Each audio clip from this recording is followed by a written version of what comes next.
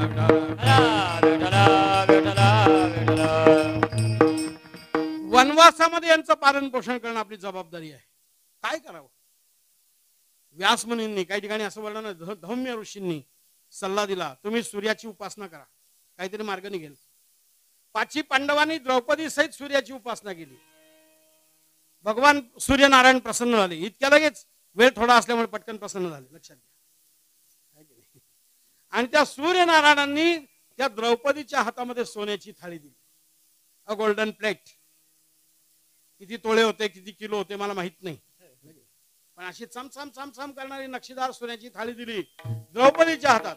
आणि द्रौपदीला सांगितलं, ऐक द्रौपदी, सकाळी सूर्योदयापासून तर संध्याकाळी सूर्यास्तापर्यंत, म्हणजे मी उगवल्यापासून मी मावळेपर्यंत तू मागशील तेवढ्या प्रकारची पक्वान्न, मागशील तेवढ्या प्रमाणामध्ये या सोन्याच्या थाळीतून तुला मिळतील. आणि मग कशाला विचारता महाराज, जंगल में मंगल.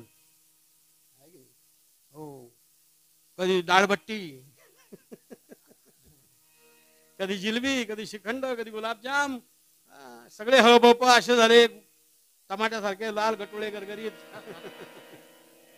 आणि मग धर्मराजा संध्याकाळी सर्वांचं जेवण उरकलं, सूर्य अस्ताला गेला, त्याच्या आत द्रौपदीचं जेवण व्हायचं.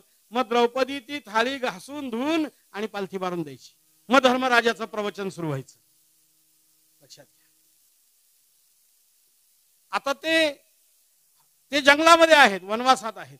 इकडे हस्तिनापूरमध्ये दुर्योधन, दुःशासन, शकुनी आणि कर्ण 4 जण मोठ्या आनंदात होते. बरं झालं, चला आपल्या मतदारसंघामधला जे मतदान आपलं नव्हतं ते वनवासामध्ये निघून मग आनंदाने राज्य करायला लागले. हो, मध्यम मध्यम अंधपूत सब परिवार से करत राज गजपुर मो, अंधपूत सब परिवार से करत राज गजपुर मो, बड़े गर्व से मानत हम सम, बड़े गर्व से मानत हम सम, बड़े गर्व से मानत हम सम, मानत हम सम, कौन बड़ा त्रिभुवन मो राम, कौन बड़ा त्रिभुवन मो.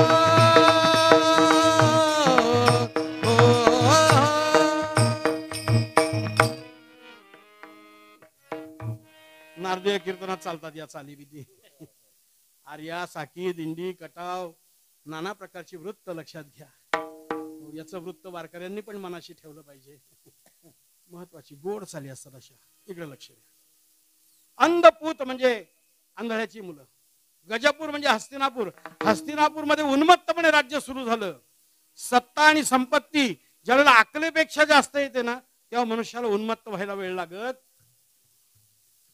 आता कोण आम्हाला प्रतिस्पर्धी, गेले सगळे जंगलात निघून, आनंदाने राज्य चाललंय. पण ते जंगलामध्ये गेलेले जे धर्माचरणी लोक होते ना, जंगलामध्ये गेलेले जे धर्माचरणी लोक होते ना, ते अधूनमधून हस्तिनापूरमध्ये यायचे. आपल्या घराकडे, शेतीकडे लक्ष टाकायला, नातलगांकडे भेटी द्यायला. आणि मग त्या दुर्योधनाला वाटत आले बा कसे परत, नाकमुठीत धरून. असं नसं आले की नाही परत सरळ माझ्याकडे. का रे आले का हस्तिनापूरमध्ये? हो आलो ना. बरोबर येणारच तुम्ही. अरे त्या जंगलामध्ये भिकारी पांडव तुम्हाला काय तुमची व्यवस्था राखणार? म्हणजे मूर्खासारखी बडबड करू नको. अरे जंगलात आमची जी व्यवस्था आहे ना ती तुझ्या हस्तिनापूरमध्ये सुद्धा नाहीये. म्हणजे कसं? म्हणजे साधी गोष्ट आहे. पांडवांनी उपासना केली सूर्याची, द्रौपदींनी उपासना केली आणि त्यांना सोन्याची थाळी मिळाली. आणि त्याच्यामध्ये आम्ही मागू तेवढ्या प्रकारचे आणि मागू तितक्या प्रकारचे पक्वान्न सकाळपासून संध्याकाळपर्यंत आम्हाला मिळतात. जर आमच्या तब्येतीकडे पाहून तर बोल. कसे टमाट्यासारखे. आपल्या भाऊबंधांना सोन्याची थाळी मिळाली आणि त्यांना आता उपवासमार होत नाही असं दुर्योधनाने ऐकलं आणि त्याच्या पोटात दुखायला. भाऊबंधांचं चांगलं झालेलं काहींना पाहवत नाही. त्याच्या पोटात कुटकुट कुटकुट कुटकुट व्हायला. त्याने तातडीची मीटिंग बोलवली, इमर्जन्सी कॉलिंग केलं. एकच अजेंडा, पांडवांना कशा प्रकारे त्रास द्यायचा. सगळेजण चौघजण एकत्र बसले. चांडाळ चौकडी. चांडाळ चौकडी प्रत्येक युगात असते. आता आपल्या इथे येऊन गेली भारतामध्ये, है की नाही? चांडाळ चौकडी. इकडे लक्ष द्या. सगळेजण बसले मीटिंग मध्ये, जांभाळ्याने देता सरळ बसले, मांड्या घालून. हा बसले सरळ. विठाला विठाला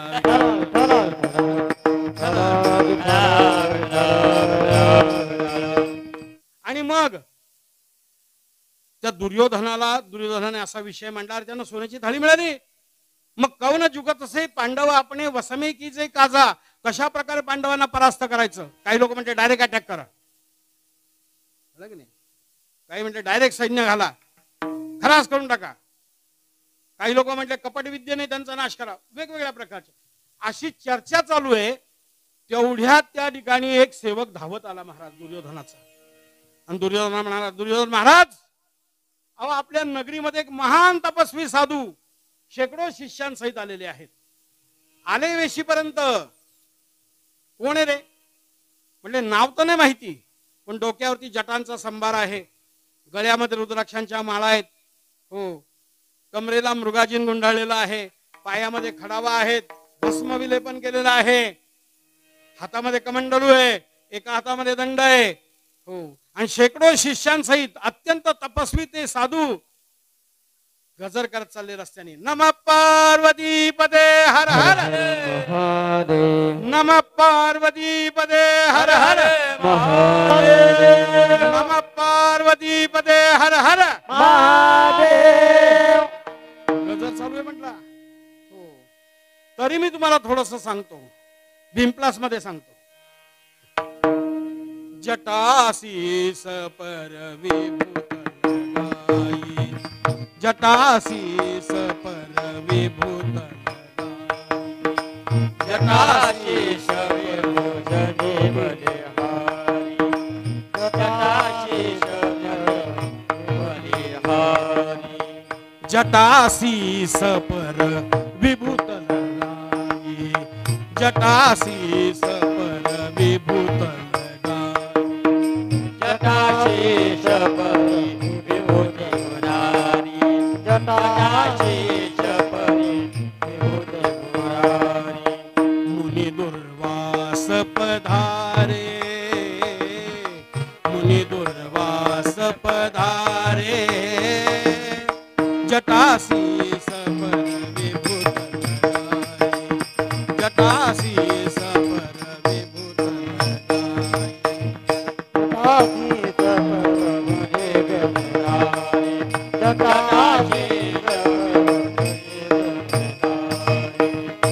शिष्यन संघ संगले आये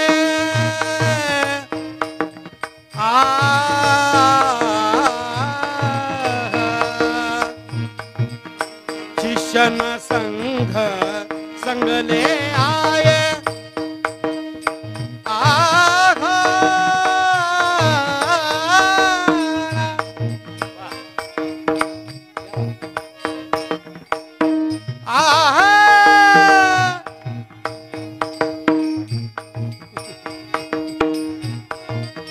शिष्यन संघ संगले आये हर हर मुख से गाजे गाजे जटासी सपर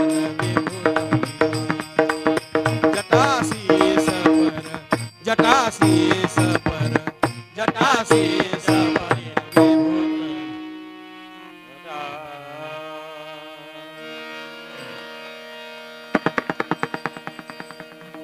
जटासी सपर विभूत लगाई हो मुनि दुर्वास पधारे हो शिष्यन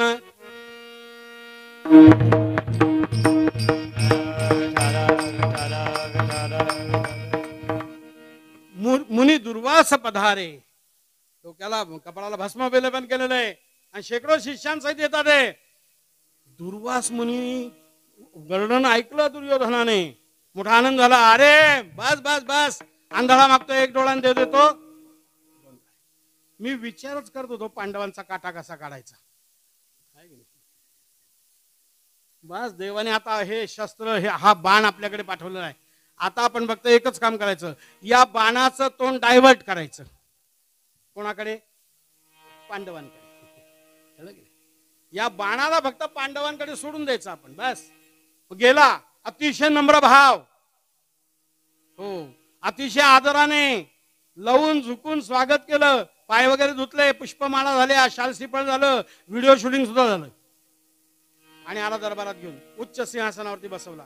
हात जोडून उभा आहे नम्र भावनेने, जसा याच्यासारखा नम्र दुसरा कोणी नाही. वा म्हटले महाराज, आज आमचं नगरीचं काय भाग्य आहे, पुण्य फळले बहुता. राहत आमच्या नगरीमध्ये काही दिवस, आमचा पाहुणचार घ्या. 5च्या 5:15 आत सोडून देतो तुम्हाला. काही दिवस आमचा पाहुणचार घ्या म्हटले. हो. आणि मग दुर्वास मुनी म्हटले, नको सेवेच्या भानगडीत पडू, आमची सेवा करणं तुम्हाला जमायचं नाही. माझा स्वभाव अत्यंत कोपिष्ट आहे. माझं नावच दुर्वास आहे. काय नाव आहे माझं? दुर्वास. माझं नाव काय आहे? दूरवास. कुठे राहायचं? दूर राहायचं, जंगलामध्ये, कडेकपाऱ्यांमध्ये. म्हणून तो बुवा झालो.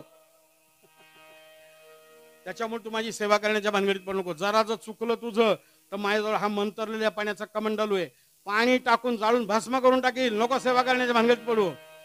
माझी सेवा करणं फार अवघड आहे. सेवा ही बहु कठीण, सेवा ही बहु कठीण, सेवा ही बहु कठीण, सेवा ही बहु कठीण, सेवा ही. ध्यानी धरी मम वचन, ध्यानी धरी मम वचन, जाणून का मूर्खपण करिसी दुर्योधना. सेवा ही बहु कठीण, सेवा ही. माझी सेवा करणं अवघड आहे. दुर्योधन म्हणते महाराज असं एकदम नाही म्हणू नका. हो, निदान मार्चचा फॉर्म भरायची परवानगी तरी द्या. पहा बरं, जरा मनाविरुद्ध झाला तर भस्म करून टाकील, हरकत नाही, मी 100% प्रयत्न करतो. आणि दुर्वास मुनींनी मुक्काम ठोकला, पण याला अट घातली, मी बोलावल्यानंतर तू आला पाहिजे, मला बाकी काही चालणार. आणि दुसरी गोष्ट, मी जे मागेल ते मला त्या वेळेला मिळालं राहिले दुर्वास मुनी. आणि याची अशी परीक्षा पाहायला सुरुवात केली महाराज.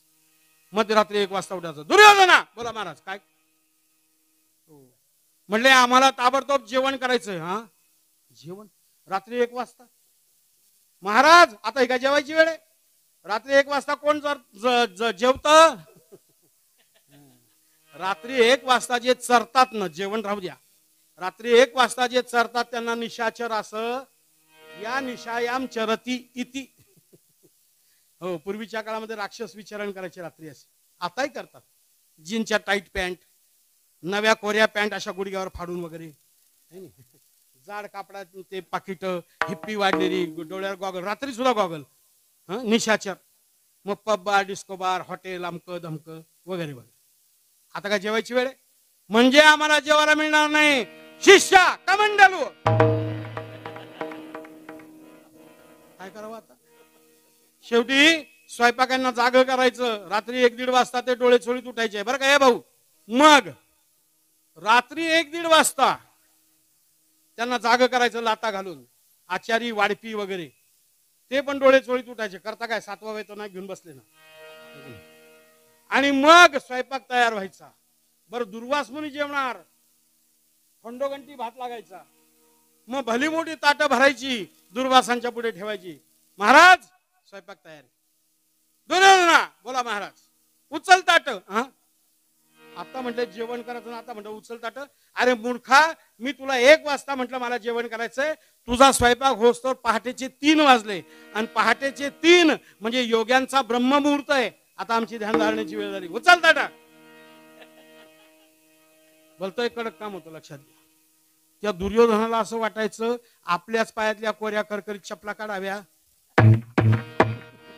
आपलेच गालफड बडवून घ्यावे. करता काय, लक्षात घ्या. असं नाना प्रकारे छळलं. दुर्योधना बोला महाराज, आम्हाला ताबडतोब आंब्याचा रस खायचा.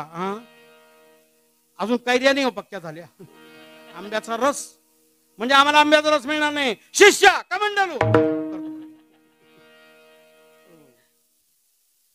मग आपले सेवक नगरात पाठवायचे. काही श्रीमंत लोकांच्या घरी मागच्या वर्षाचे पिकलेले आंबे मधात बुडवून ठेवलेले असायचे. आता आपण फ्रीज मध्ये ठेवतो, पूर्वी मधात ठेवले. मग पैसे द्यायचे, ते आंबे विकत आणायचे. खानदेशातल्या सुगराणी बोलवायच्या, मांडे तयार करायचे. मी कुठे ट्रक भरून घेऊन गेलो. हो, आणि मग ते आंबे रसाचं भोजन त्यांच्या पुढे ठेवायचं. असं छळलं, असं छळलं. यमन मध्ये सांगतो, मध्यम मध्ये, यमन मध्ये सांगतो, मध्यम मध्ये. अर्धरात्री हो अर्धरात्री, अर्धरात्री निद्रिस्त सर्व जाणा. अर्धरात्री, अर्धरात्री निद्रिस्त सर्व जाणा. ते पाहुनिया मागत असे अन्ना, ते पाहुनिया मागत असे अन्ना. अर्धरात्री, अर्धरात्री फळे भाज्याही, फळे भाज्याही हो फळे भाज्याही, फळे भाज्याही ऋतुविण मागे. फळे भाज्याही ऋतू मागे. फळे भाज्याही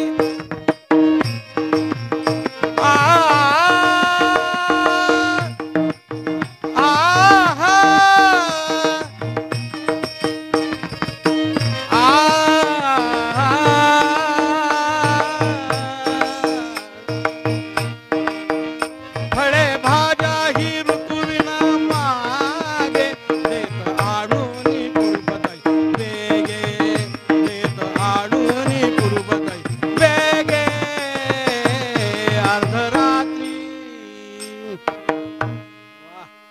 काय मृदुंगाचार्याची साथ आहे. ते वजन जास्त आहे चाटीमध्ये, म्हणून मी आवाज कमी ठेवायचा. म्हणजे कसं, ऐका आता.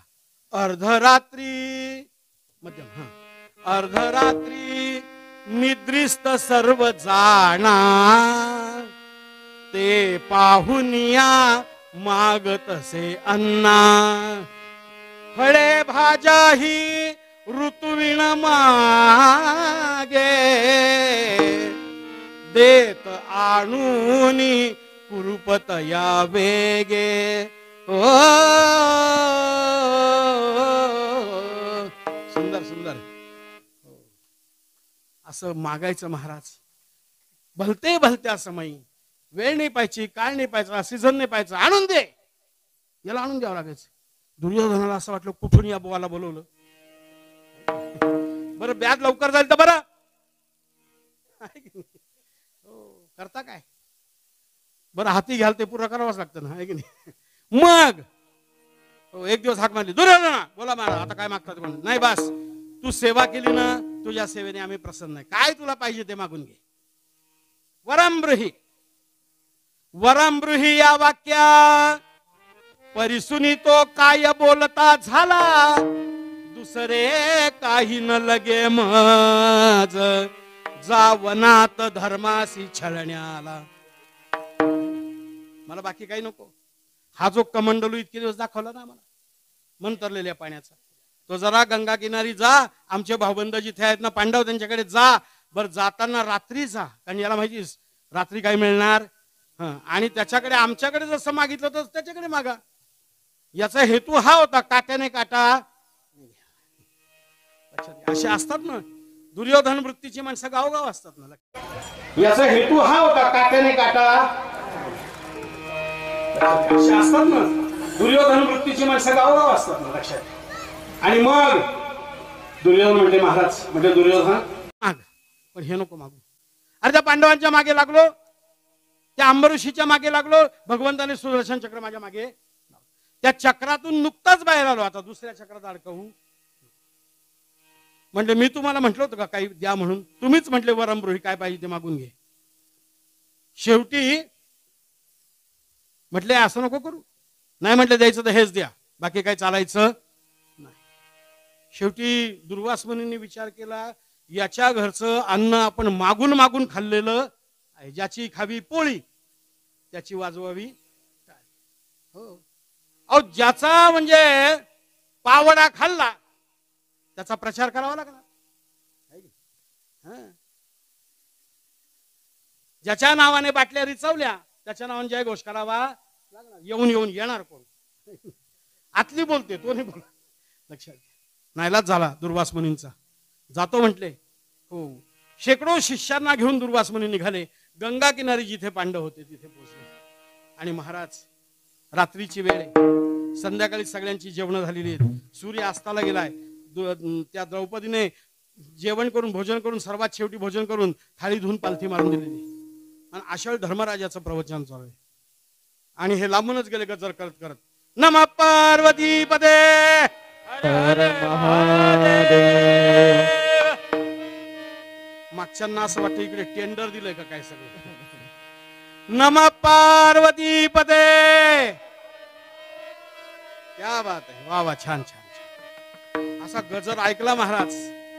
गर्जना ऐकूनी उठाले सकाळ, गर्जना ऐकूनी उठाले सकाळ, गजर ऐकून उठाले सकाळ, गजर ऐकून उठाले सकाळ. वंदिले तात्काळ धर्माधिकी, धर्माधिकी. अरे तात्काळ धर्माधिकी, धर्माधिकी. हो, गर्जना ऐकूनी उठाले सकाळ, गर्जना ऐकूनी उठाले सकाळ. सगळे उठले. हो, श्री संतांची या माथा चरणावरी साष्टांग हे करी दंडवत नमस्कार केला. एवढ्यात द्रौपदीने कमंडलूत पाणी आणलं, जांभाळ्या न देता पाणी आणलं, गरम पाणी. कशा करता? दुर्वास ऋषींचे पाय धुण्यासाठी. चरळ छाळा आणले जळ, तो ऋषी बोले उताविळ, पोटी पेटला प्रलयानळ, उपचार काही सुचेना द्रौपदे. खूप लांबून चालत आलेलो आहे, धुळीने. हो, पोटात भूक मावत नाही ग, लवकर जेवायला वाढ, जेवायला वाढ. रात्री पांडवांचे तर डोळे गरगर गरगर फिरायला लागले. आता काही खरं, आता डिपॉझिट जप्त. हो, तेवढ्यात द्रौपदी मोठी चतुर होती. द्रौपदी म्हटली जेवायलाच पाहिजे ना, मिळेल ना. पण धुळीने एवढं मोठं अंग माखलं, जा गंगेवर जा, जरा स्नान करून या. पांडवांना वाटलं हिच्याकडे काय डाव्या उजव्या हाताचं आहे का काय, काही बायांकडे असतं ना पिशीमध्ये. दुधामध्ये फाळकं मार, डाळी साळींमध्ये फाळकं मार, कपाशीमध्ये फाळकं मार, भाज्यांमध्ये फाळकं मार. मग ते साठलेलं असतं पिशीमध्ये. हो, ती पिशी कधी त्याचं कधी ऑडिट होत नाही. आणि ती पिशी फक्त लेक माहेरी आली की मग बाहेर येते, तोपर्यंत इकडच्या मावल्याने लांबच्या गोष्टी सांगतात. आणि मग हिच्याकडे काय दोन नंबरचं काही, हो, तिच्याकडे सज्जन हो काही नव्हतं डिपॉझिट. तिच्याकडे फक्त एकच, भगवंताची भक्ती, हेच तिच्या बँकेमधलं काय होतं, डिपॉझिट होतं. चला गंगेवर स्नानासाठी जा, 2 मिनिटात तुम्हाला जेवणासहित मोकळं करते. कळलं की नाही? आणि मग सगळे ऋषीमुनी स्नानासाठी गेले. इकडे काय केलं तिने? पाय स्वच्छ धुतले, शुचिरभूत झाली, हस्तपाद प्रक्षालुनी उभी ठेली वृंदावनी, द्वारके उजुपाय हे नयनी, धावा करीत श्रीकृष्णाचा. कोण आठवणार शेवटी हो? संकट काळामध्ये फक्त परमात्माच आठवतो. हो, गोप्तृत्वे वर्णम तथा मी सांगितलंय, लक्षात घ्या. तुळशी वृंदावनापाशी आली, डोळे भरून आले, असे अष्टसात्विक भाव जागे झाले. द्वारकेकडे तोंड केलेलं आहे, हात जोडलेले आहेत, भगवंताची आराधना करते. कोठे गुंतलासी द्वारकेच्या राया, वेळ तास गयाला वियेला, वेळ तास गयाला वियेला. दीनानाथ ब्रीद सांभाळिया फुले, भक्त कैवारिया होसी नारायण. आणि मग महाराज भगवान जेवायला बसले. महाराज भगवान, मी सांगत नाही बरं माझ्या बद्दलचं, आमच्या वारकरी संप्रदायामधल्या संत श्रेष्ठ कवयित्री हो जनाबाई वर्णन करतात गाथ्यामध्ये. ताट विस्तारी रुक्मिणी, देव बैसले भोजनी, इतुक्यामध्ये अकस्मात, आणि ध्वनी परिसला कानात. जनाबाईंचे शब्द आहेत, लक्षात घ्या. या दुर्वास भोजन प्रसंगावरती जनाबाईंनी 13 अभंग खर्च केले. किती? 13. आणि या 13 अभंगांच्या प्रकरणाला नाव दिलं थालीपाक प्रकरण. घरी जाऊन गाथा बघा नामदेव महाराजांचा, त्याच्यात थालीपाकाचे अभंग सापडतील. 13 अभंग. भगवान आता बसलेत पाटावरती, चंदनाच्या पाटावर, टेक्याला उदबत्यांचा घमघमाट, रांगोळ्या, आणि आईसाहेब वारा घालायला बसले. भगवंताने भात मोडला, घास तयार केला आणि तोंडात घालणार. विश्वाचं भरण पोषण करणारा विश्वांभर तोंडात घास घालणार. एवढ्यात कानावरती द्रौपदीचे शब्द आले, नारायणा रमारमणा मधुसूदना मनमोहना. भगवंताने हातातला तो घास ताटात पुन्हा ठेवून दिला. रुक्मिणीने विचारलं, काय झालं महाराज? काही दुसरीकडे नंबर होता का जेवायचा? नाही म्हटलं, बरोबर नंबरावरती जेवायला आलो मी. 1000 ठापैकी तुझाच नंबर होता आज जेवायला. म्हटलं मग घास खाली ठेवला? म्हटलं अर्जंट बोलवलं एका भक्तानी, ताबडतोब गेलं बाई. त्यांनी सांगितलं जेवत असले तर हात धुवायला इथे या. भगवंत म्हटले जायचंय, आणि गरुडाने ऐकलं. गरुड लगेच पुढे आला. महाराज कुठे जायचंय? भगवान म्हटले गरुडाला, गरुडा तू माझ्या भानगडीत पडू नको, तुझा स्पीड मी लॉक करून टाकलाय, 80च्या पुढे चालायचा, मला ताबडतोब गेलं पाहिजे. गरुड म्हटले महाराज गाडी घेऊन जा ना. गाडी घेऊन गेले ना म्हणजे महाराज लोकांचं क्रेडिट राहतं. महाराज लोकांचं काय राहतं? क्रेडिट राहतं. गाडी घेऊन जा ना. नको, मला ताबडतोब गेलं पाहिजे. भगवान ताटावरनं उठले, लक्षात घ्या.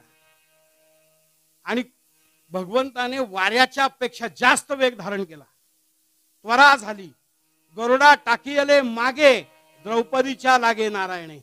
गोपाल कृष्ण भगवान. तिथे ती धावाच करत होती. हे पोचले तिथे. सगुण मेघ श्याम लावण्य सुंदर नामया दातार केशिराज. कशाला विचारता महाराज? द्रौपदी मी आलोय, डोळे उघड.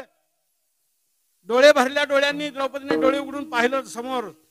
घवघवीत मेघश्याम परमात्मा, सुपिच्छ गुच्छ मस्तकम सुनाद वेणु हस्तकम अनंग रंग सागरम नमामि कृष्ण नागरम. समोर पाहिला बाबा, कृष्ण आलास, बरा वेळेवर आला बाबा.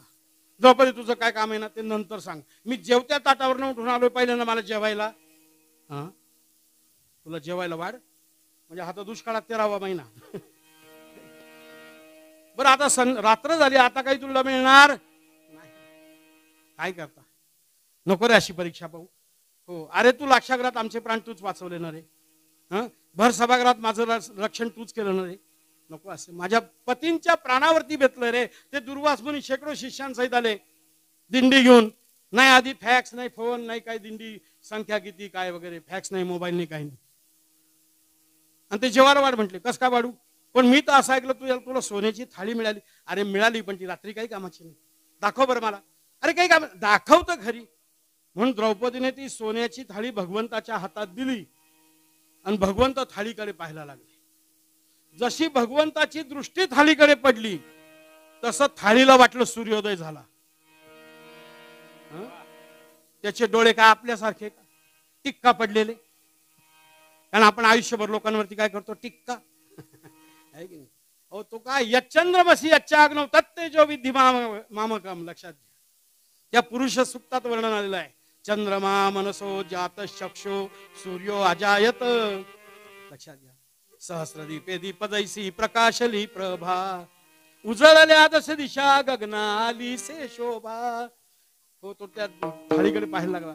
थाळीतून अन्न प्रसवणार एवढ्यात भगवंताने असेल तो भगवंताने काय केलं, मायेने 5 पांडव तयार केले गंगा किनारी. मायेने मंडप, मायेने डुप्लिकेट 5 पांडव, द्रौपदी, वाडपी, आचारी सगळे, अष्टमा सिद्धी सगळे, भोजन मंडप, विश्रांती मंडप, स्वयंपाकाचा मंडप आणि नाना प्रकारचे पदार्थ तयार झाले. ते स्नानासाठी नदीत उतरलेले होते शिष्य आणि दुर्वास मुनी, आणि त्यांच्या नाकात तो वास गेला. वा वा वा वा. हो, द्रौपदीने चांगलाच भेद केलेला दिसतोय. हो, नाकात वास गेला ना की माणसाचं मन चालवल्याशिवाय राहत नाही. मग तुम्ही गल्लीले चाललेले असताना बटाटवड्याचा वास जरी आला, जिलबीचा वास आला, लोक लांबूनच वास येतात, चालले पुढे वासावारी. लक्षात घ्या. हो, आणि मग चंदनाचे पाट बसायला, चांदीचे ताटं जेवायला बसायला. लक्षात घ्या, आमचे चांगले चांदीचे ताटं, वाट्या, लोटी, भांडी, उदबत्त्यांचा घमघमाट, रांगोळ्या. फार वेळ झालाय, पटापट सगळे वाढून दिले पदार्थ.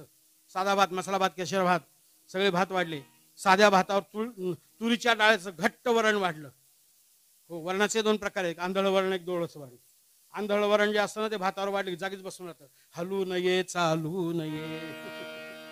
डोळस वरण जे असतं ना ते भातावर उडी फेकतं, भज्यात घुस, भाजीत घुस, कुरड्यात घुस, पापडात घुस, चटणीत घुस. आणि नाना प्रकारचे पदार्थ सडले. श्री बालाजी, श्रीखंड, बासुंदी, लाडू, जिलबी वगैरे सगळं सगळं. आणि तो आला भीम, घेता का नाही, पोटभर जेवले लोक, पोटभर जेवले अखंड. लक्षात घ्या, त्याचा आग्रह चालू आहे. आणि यांना असं वाटतं किती खावं भगवंताच्या हातचे पदार्थ. तुका म्हणे पोट धालेची न धाय, खादलेची खाय आवडीनं. आणि मग कशाला विचारता महाराज, अमर्याद फुगली पोटे, धोत्रे ढिलाई ती बोटे, राहिला ठाव नाही कोठे, उदक तेही घ्यावयासी. पाणी प्यायला जागा नाही राहिली. हो, एका ऋषीने विचारलं, म्हणजे का हो, जेवण खूपच झालं, इथपर्यंत आलं, गोडाऊन फुल झालं, आतून ऑर्डर आली, आता गोडाऊन पॅक झालंय, माल सप्लाय बंद करा. आता पाणी प्यावं असं वाटलं, आंबट, तुरट, खारट, तेलकट, तुपकट. माझा तांब्या दिसतोय का? कारण हा पाहायला लागला ढेरी 4 तांब्याच दिसते ना. हो, तो म्हटला दिसतोय, मग माझा तांब्या उचला, माझ्या तोंडाला लावा, मी तुमचा तांब्या उचलतो आणि तुमच्या तोंडाला लावतो, एकमेका सहाय्य करू. पाणी प्यायले, आणि जसे पाणी प्यायले तसा आतला माल पातळ झाला. तो डब डब डब डब करायला लागला. आता जर वाकून उठावं तर सगळं प्रकरण बाहेर यायचं. म्हणून एका ऋषी मुनीने काय केलं, त्याच्यातला वडा उचलला आणि तोंडामध्ये लावला. बारं, तुमच्याकडे बारच म्हणतात ना, दारं बारं काहीतरी, असं बारं म्हणून लावला तोंडाला.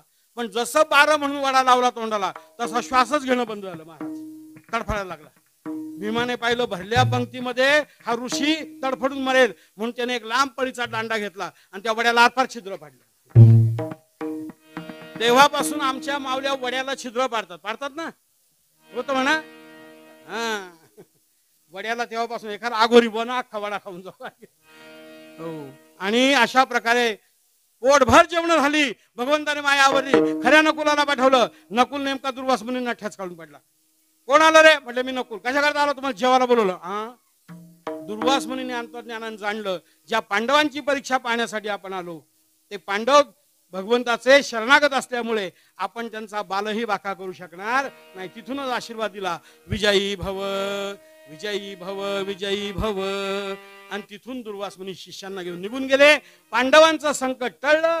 का टळलं? भगवंताची अखंड शरणागती केली म्हणून. ज्ञानेश्वर